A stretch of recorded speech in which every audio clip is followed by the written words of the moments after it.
Halo teman-teman, selamat datang di channel ini. Pernahkah kalian membayangkan bagaimana rasanya jadi seorang TKI yang merantau demi keluarga, lalu tiba-tiba dipaksa menikah oleh majikan? Itulah yang dialami oleh seorang TKI Indonesia di Malaysia. Katanya, wanita yang akan dinikahinya adalah anak sang bos. Tapi tunggu dulu, wanita itu dikatakan lumpuh, buta, dan tua. Tapi kisah ini nggak sesederhana itu, karena kenyataannya, wanita itu bukan seperti yang semua orang pikirkan. Apa yang sebenarnya terjadi? Siapa sebenarnya wanita itu? Dan kenapa TKI ini justru jadi kunci dari rahasia besar keluarga majikannya? Kisah ini penuh kejutan dan plot twist yang nggak kamu sangka-sangka. Jangan lupa untuk like video ini, subscribe biar nggak ketinggalan kisah menarik lainnya, dan baca deskripsi video biar kamu nggak gagal paham sama alur ceritanya. Yuk, kita mulai ceritanya.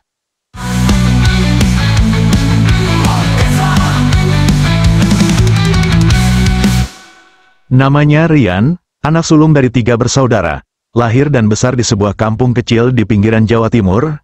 Ayahnya seorang petani yang penghasilannya tak menentu, sementara ibunya hanya ibu rumah tangga biasa yang sesekali membantu tetangga membuat kue untuk dijual di pasar. Sejak kecil, Rian sudah terbiasa hidup sederhana, kadang makan hanya dengan nasi dan garam, kadang harus menahan lapar ketika musim paceklik datang. Tapi di balik semua kekurangan itu, ia tumbuh jadi anak yang kuat, tidak mudah mengeluh, dan sangat bertanggung jawab.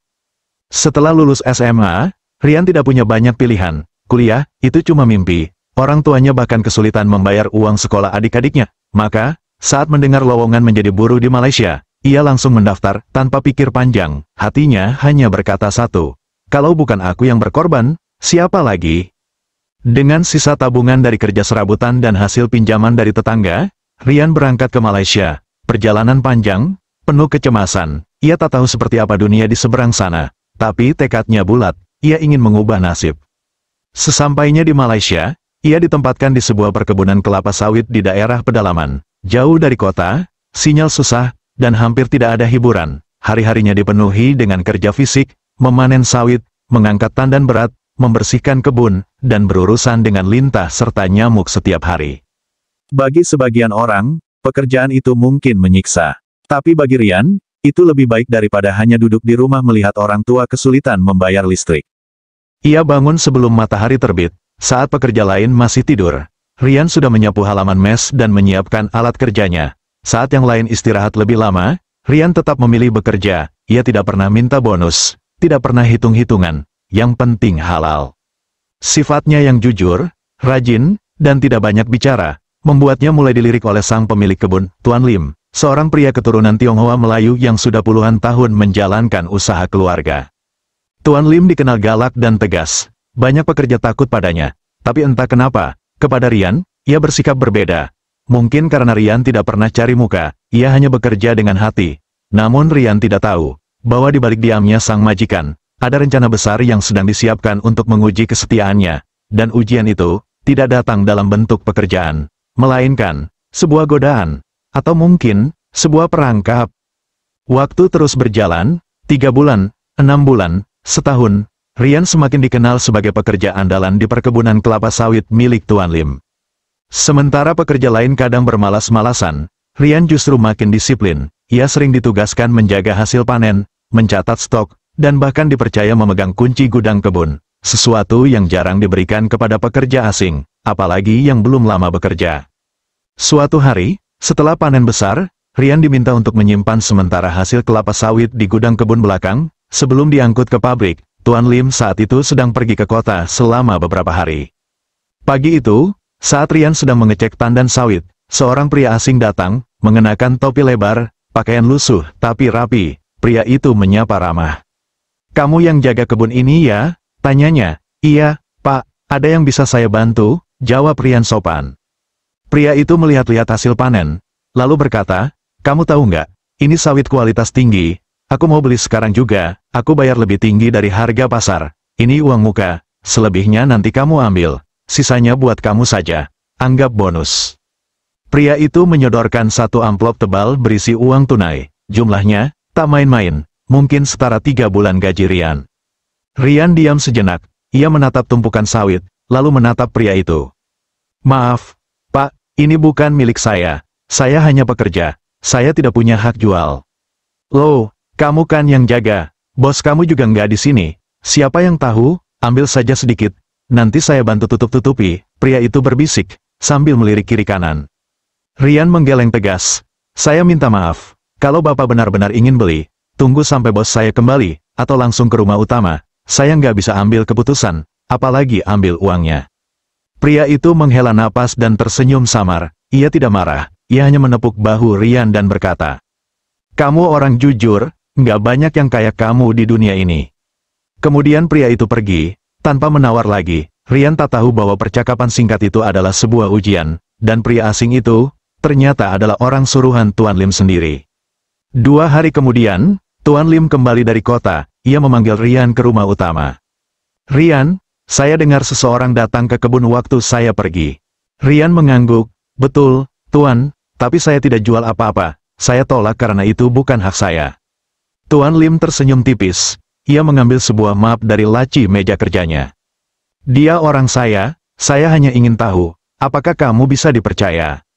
Rian terdiam, jantungnya berdetak cepat, ia tidak menyangka. "Kamu lulus ujian itu, dan karena itu, saya ingin menawarkan sesuatu yang lebih besar dari uang." Namun Rian belum tahu, tawaran itu bukan kenaikan jabatan, bukan bonus, dan bukan pekerjaan baru, tapi pernikahan, dan bukan dengan sembarang wanita, melainkan dengan putri satu-satunya Tuan Lim. Tapi sebelum itu terjadi, ujian berikutnya sudah menunggu, dan kali ini, ujian itu jauh lebih berat dari sekadar memilih antara uang dan kejujuran. Beberapa hari setelah ujian itu, Rian kembali dipanggil ke rumah utama. Biasanya ia hanya diminta laporan panen atau diberi tugas kebun. Tapi kali ini berbeda, Tuan Lim menyuruhnya duduk di ruang tamu, menyuguhkan teh hangat, dan mempersilakan Rian berbicara santai. Tuan Lim menatapnya lama, lalu tersenyum kecil. "Rian, kamu tahu kenapa saya perhatikan kamu dari dulu?" Rian hanya tersenyum malu. "Saya cuma kerja biasa, Tuan, mungkin karena saya rajin saja." "Bukan cuma rajin," balas Tuan Lim. "Kamu jujur. Itu yang langka. Sekarang saya ingin tawarkan sesuatu yang mungkin akan membuatmu bingung, atau bahkan takut." Rian mulai merasa tidak enak, hatinya gelisah, tapi ia tetap tenang mendengarkan. "Saya ingin kamu menikahi anak perempuan saya," kata Tuan Lim pelan namun tegas. Rian langsung terdiam. Detak jantungnya terdengar jelas di telinganya sendiri. Ia menunduk, berusaha mencerna ucapan sang majikan. "Tapi, Tuan, saya cuma pekerja kebun." Tuan Lim mengangkat tangannya. "Saya tahu kamu bukan siapa-siapa. Tapi justru karena kamu bukan siapa-siapa dan tetap jujur, saya percaya. Tapi kamu harus tahu, anak saya tidak seperti wanita pada umumnya." Rian mengerutkan kening. "Putri saya, lumpuh sejak kecil, dia juga buta, dan tidak bisa bicara, tidak bisa mendengar." Rian benar-benar terdiam kali ini. Dalam pikirannya, terbayang seorang wanita yang hanya bisa duduk diam di kursi roda, tidak tahu apa yang terjadi di sekitarnya. Sebagian hatinya berkata ini mustahil, tapi sebagian lain mengingat wajah ibunya di kampung, dan pengorbanan ayahnya. Tuan Lim melanjutkan, "Saya tidak akan memaksa, tapi kalau kamu menerima, saya akan anggap kamu sebagai bagian dari keluarga saya.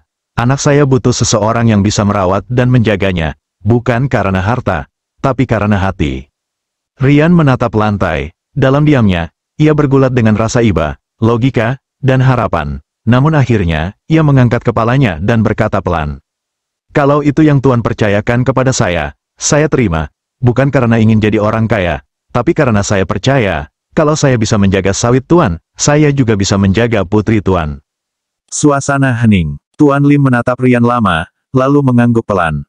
"Baik, pernikahan akan diadakan secara sederhana, hanya kita dan beberapa orang terdekat." Hari pernikahan ditetapkan, tidak ada pesta mewah, tidak ada undangan besar, hanya satu ruangan kecil di rumah utama. Rian berdiri mengenakan kemeja putih polos, sementara calon istrinya belum terlihat. Ketika pintu dibuka, 2 orang wanita membawa kursi roda perlahan masuk ke ruangan. Di atasnya, duduk seorang wanita muda, wajahnya tertutup kain tipis, kepalanya tertunduk, tak satu kata pun keluar darinya, tak ada reaksi apapun, seolah memang benar dia tak bisa melihat, mendengar, atau merasa. Rian menarik napas panjang. Dalam hati ia berdoa, bukan minta kekayaan, bukan minta keajaiban, tapi minta kekuatan, untuk menerima takdirnya, dan tanpa ia sadari, malam itu, ia sudah menjadi suami dari seorang wanita yang penuh misteri. Tapi satu hal yang ia belum tahu, wanita itu, ternyata bukan seperti yang dikatakan.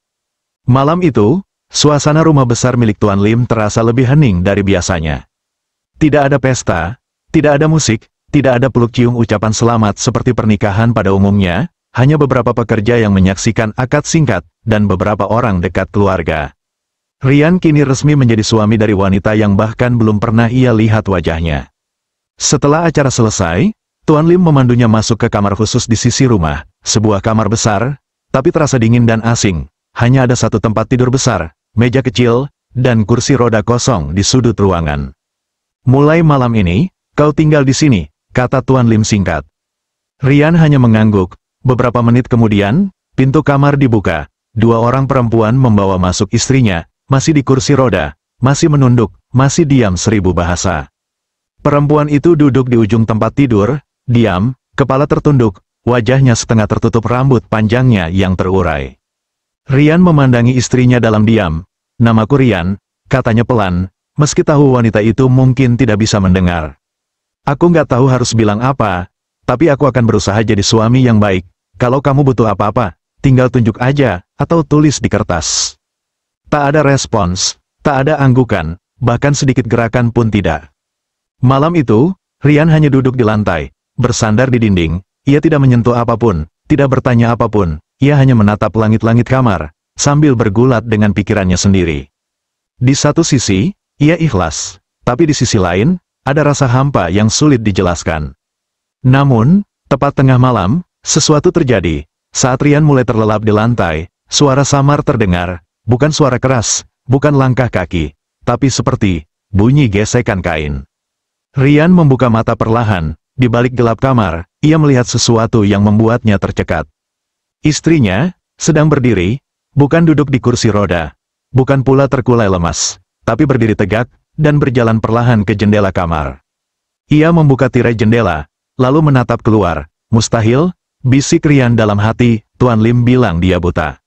Rian tidak berani bergerak, ia menahan napas, menatap dari balik bayangan. Sesaat kemudian, wanita itu duduk kembali di tempat tidur, seolah tidak terjadi apa-apa, seolah dia tahu ada yang sedang memperhatikannya, dan sengaja ingin menunjukkan sesuatu. Rian gemetar, ia tidak tahu harus senang atau takut, apakah ini sebuah keajaiban, atau sebuah kebohongan. Malam itu, Rian tidak tidur, pikirannya dipenuhi satu pertanyaan besar. Siapa sebenarnya wanita yang baru saja ia nikahi? Pagi harinya, Rian terbangun lebih awal dari biasanya, ia masih duduk bersandar di sudut kamar, seperti malam sebelumnya, tapi pikirannya jauh dari tenang. Bayangan semalam terus bermain di benaknya, istrinya yang katanya lumpuh, buta, dan tuli, berdiri, berjalan, membuka tirai, dan menatap keluar. Itu bukan mimpi, ia yakin. Namun saat Rian menoleh ke arah tempat tidur, ia melihat sosok istrinya duduk diam seperti semula, pandangannya tertunduk, tangan di pangkuan, tidak bergerak sedikitpun. Apa aku cuma halu, pikir Rian, hari-hari berikutnya, keanehan semakin terasa. Beberapa kali, Rian memergoki kain yang sebelumnya menutup wajah istrinya sudah tersingkap rapi saat pagi datang, atau gelas di meja yang tadinya penuh, tiba-tiba sudah setengah kosong. Bahkan satu malam, Rian mendengar suara lembut, seperti suara perempuan menyanyi lirih. Tapi setiap ia mendekat, suara itu hilang, dan sang istri kembali menjadi sosok diam tak bersuara. Sampai suatu malam, Rian tidak bisa menahan rasa penasarannya. Ia memberanikan diri duduk lebih dekat, lalu bicara pelan di dekat telinga istrinya. Kalau kamu bisa dengar, tolong, jangan takut. Aku nggak akan cerita ke siapa-siapa. Wanita itu tetap diam, tapi Rian sadar, kelopak matanya sedikit berkedip. Itu cukup untuk meyakinkannya. Malam selanjutnya, saat suasana benar-benar sepi, Rian menyalakan lilin kecil di meja, ia menulis sesuatu di secarik kertas, lalu meletakkannya di atas ranjang istrinya.